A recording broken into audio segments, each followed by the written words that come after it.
You're a respectable Victorian lady hosting a dinner party when suddenly the table starts rapping out messages from your dead Uncle Herbert. Your guests lean in, thrilled rather than terrified. This wasn't madness. This was Saturday night entertainment. The very same tricks that had your great-great-grandmother convinced she was chatting with spirits were being used by stage magicians to pack theatres across London. Séances and respectable theatre seats both cost about a guinea. One claimed genuine divinity. The other embraced honest theatricality.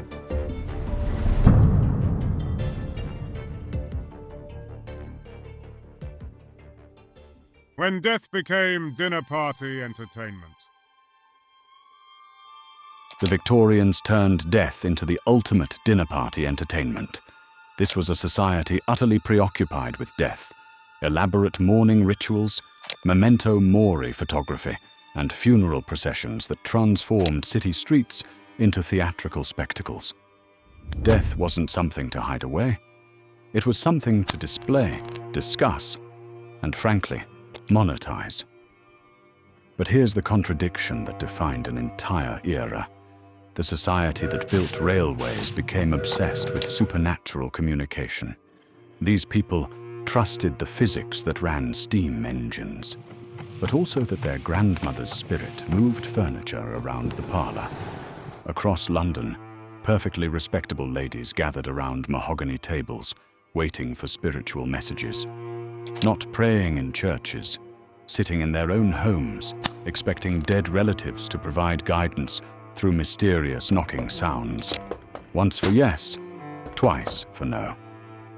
Gothic themes in popular culture helped normalize supernatural conversation among literate audiences, making séances culturally acceptable entertainment.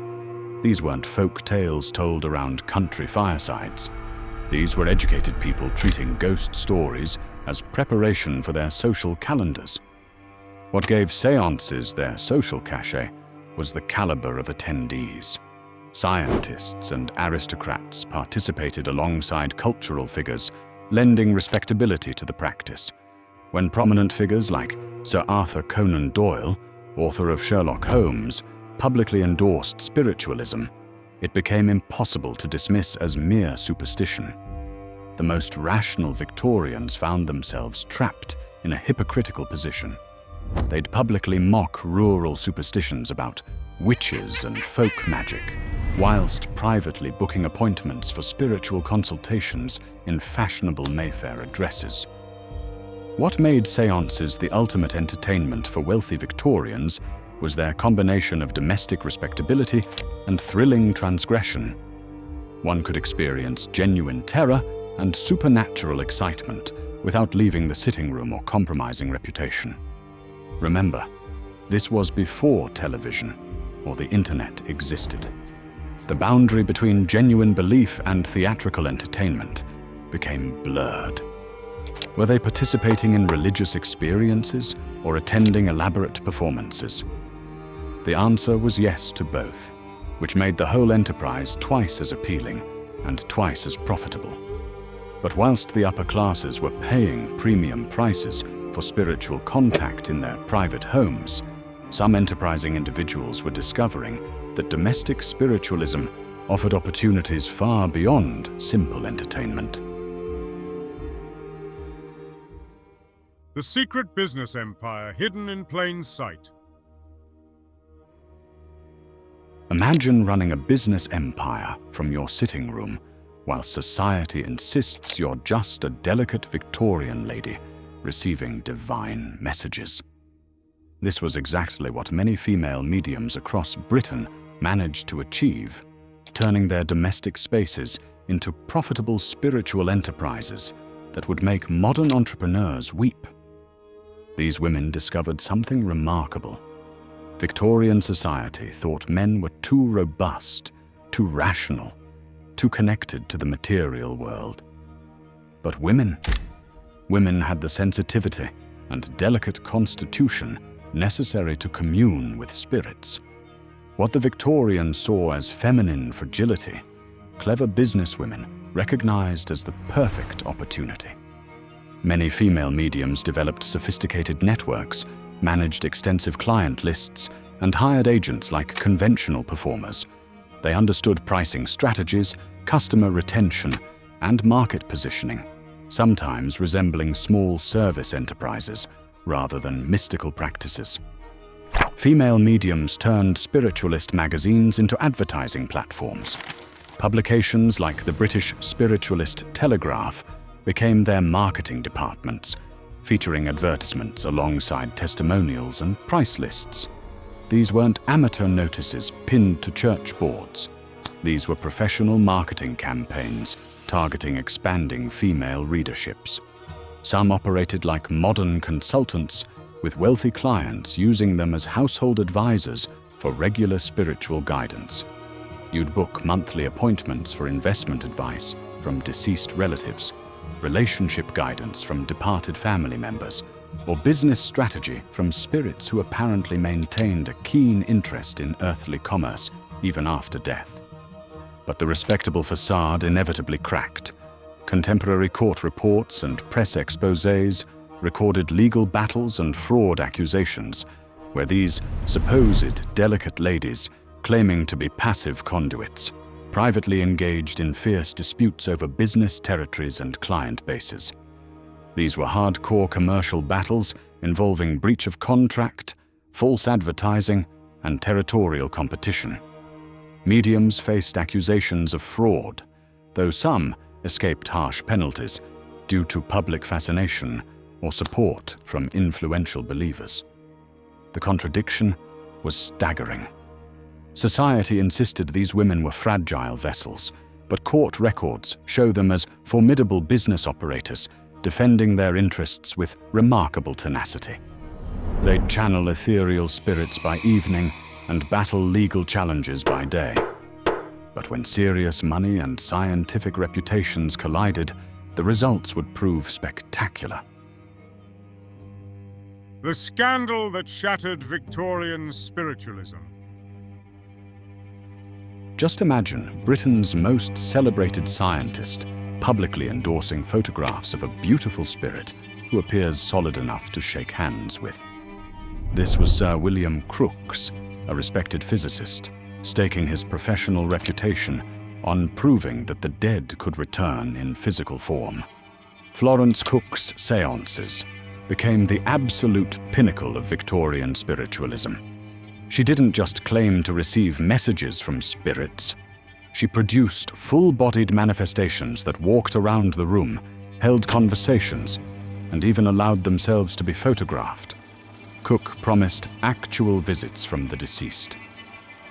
Claiming to be the daughter of a 17th-century pirate, complete with exotic backstory and theatrical personality, Katie King was a spirit with tales of maritime adventure and charisma that captivated Victorian audiences, hungry for dramatic entertainment.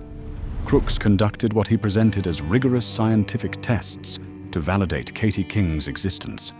He measured her pulse, examined her physical form, and documented her apparent independence from Florence Cook herself. The physicist treated these séances like laboratory experiments, applying scientific methodology to supernatural claims.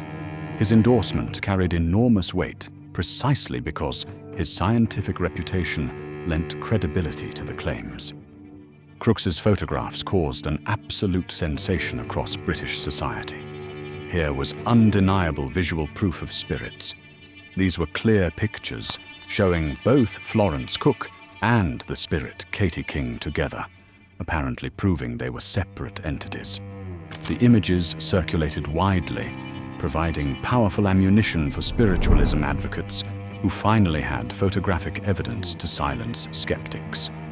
But a skeptical witness wasn't convinced and decided to conduct his own investigation using, shall we say, more direct methods. A lawyer called Volkmann attended a séance with a simple plan. When Katie King appeared for her theatrical performance, he simply grabbed her. The results were immediate and devastating. Volkmann discovered not a spirit daughter of a pirate, but Florence Cook herself in costume. The elaborate staging failed with direct, physical confrontation. Public outrage and intense media coverage sensationalized the scandal, framing Cook as a fraud who had deceived both the public and, it would seem, prominent scientists. Florence Cook seriously damaged the movement's credibility. The exposure raised uncomfortable questions that shook confidence in spiritualist practices. If a respected physicist could be completely fooled, how could anyone trust the authenticity of other mediums? And what did it say about the credibility of other, unexamined supernatural claims across the movement?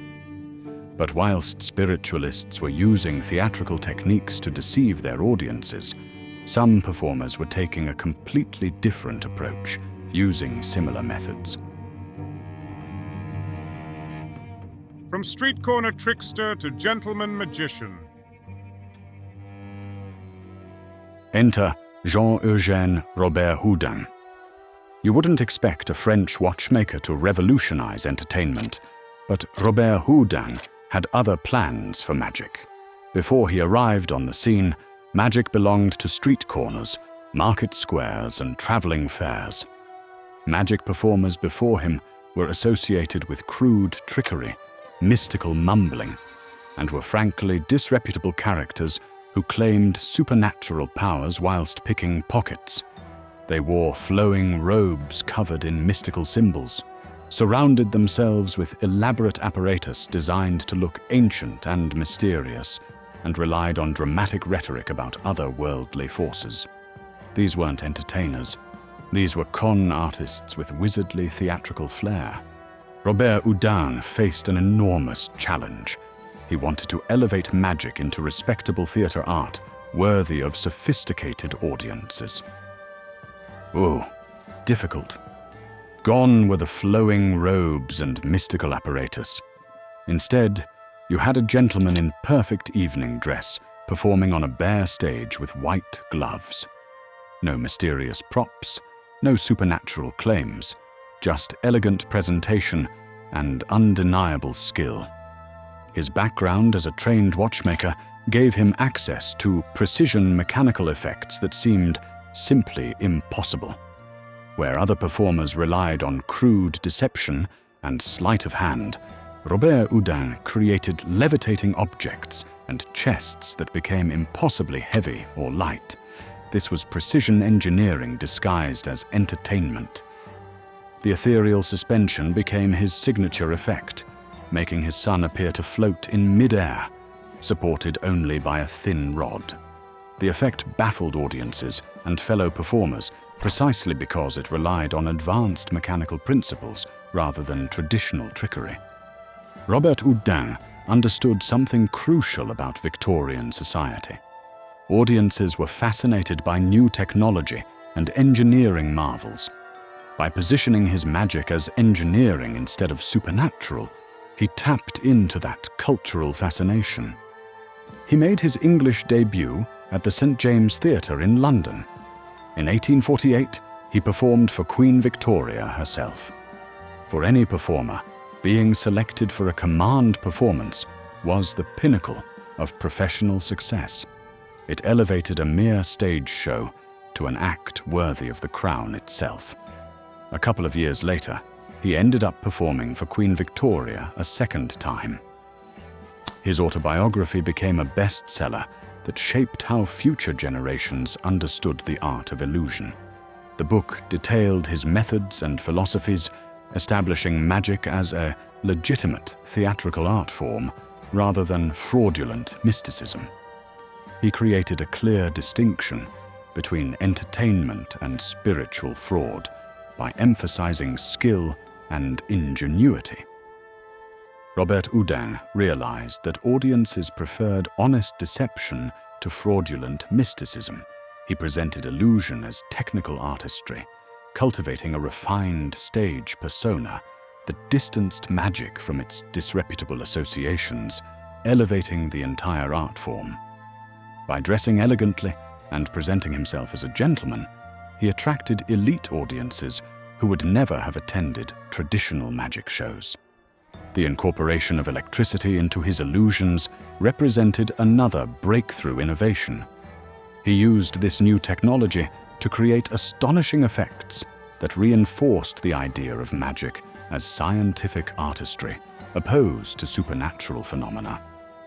Robert Houdin's innovations inspired a generation of performers, including one ambitious young magician who would take his methods in an entirely unexpected direction. But first, that performer would need to confront the most devastating loss of his life. When grief turned the great Houdini into spiritualism's greatest enemy. Fast forward a little to the post-Victorian 1920s.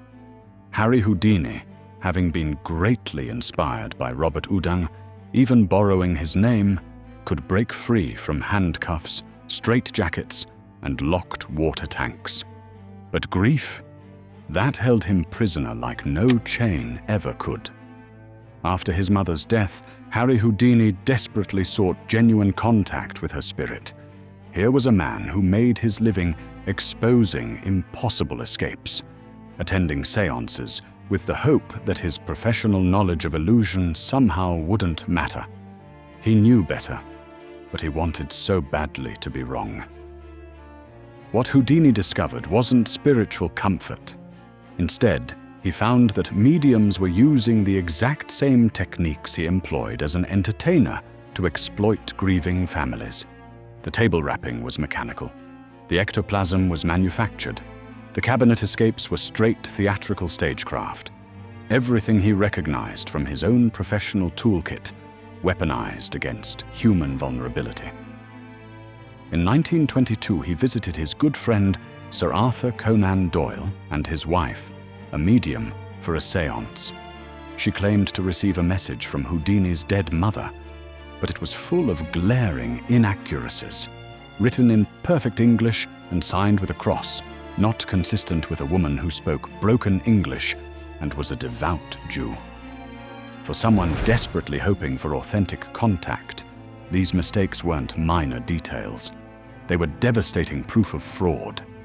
His friendship with prominent believers like Sir Doyle became increasingly strained as their public disagreements highlighted the cultural tensions between belief and skepticism.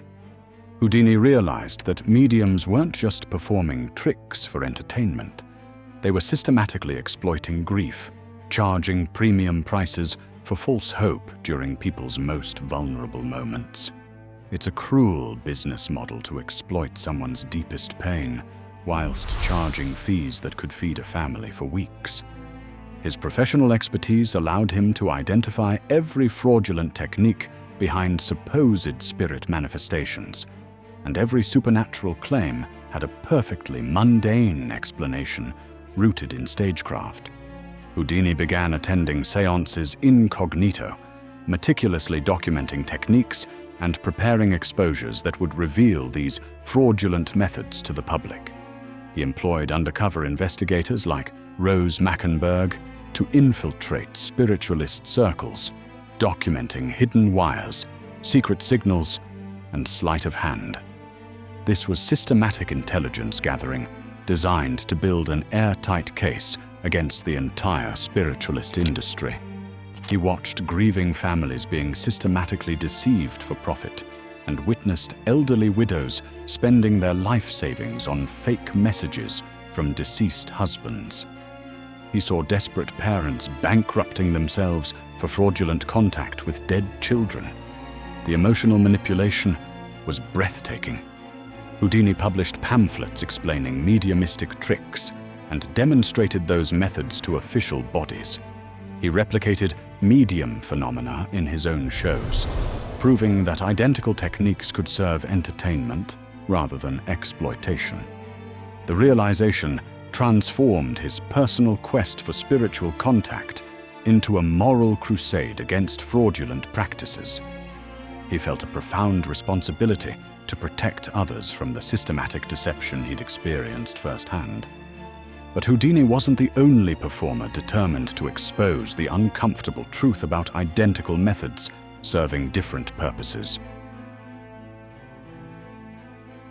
The Great Exposure: Magic versus Mysticism. Rewind back to the late Victorian era. Across London, stage magicians had already begun systematically proving that every spiritual phenomenon could be replicated through known theatrical techniques. But the challenge wasn't just proving that séance effects were tricks. The real difficulty was showing the public why identical techniques became fraud when claimed as genuine spirit contact rather than honest entertainment. John Neville Maskelyne incorporated psychic exposure routines directly into his theatrical shows, replicating the exact phenomena that mediums claimed as supernatural. He revealed how the illusions worked or could be made from commonplace materials, and demonstrated how spirit cabinets enabled quick costume changes. He exposed prominent mediums like Henry Slade, replicating his famous slate writing and spirit typing phenomena using concealed assistants and mechanical devices. Scientific investigators found themselves in an uncomfortable position. The Society for Psychical Research attempted to apply scientific methodology to paranormal claims, hoping to validate genuine supernatural phenomena whilst exposing obvious fraud. Instead, they kept discovering that the most impressive spiritual manifestations were invariably the most obviously fraudulent. In his book, A Magician Among the Spirits, Houdini declared that spiritualism was nothing but mumbo-jumbo. The publication became both a commercial success and a practical manual. It demonstrated the ethical distinction between honest illusion and fraudulent mysticism. What emerged was a clear distinction between stage magicians and mediums, based entirely on honesty about their methods. The contrast was stark: admitted illusion for wonder versus claimed authenticity for profit. Scientific and skeptical audiences applauded the exposures, creating cultural tension between magic and spiritualism. Victorian society attracted both aristocrats and scientists, making it simultaneously respectable and controversial. These weren't gullible people.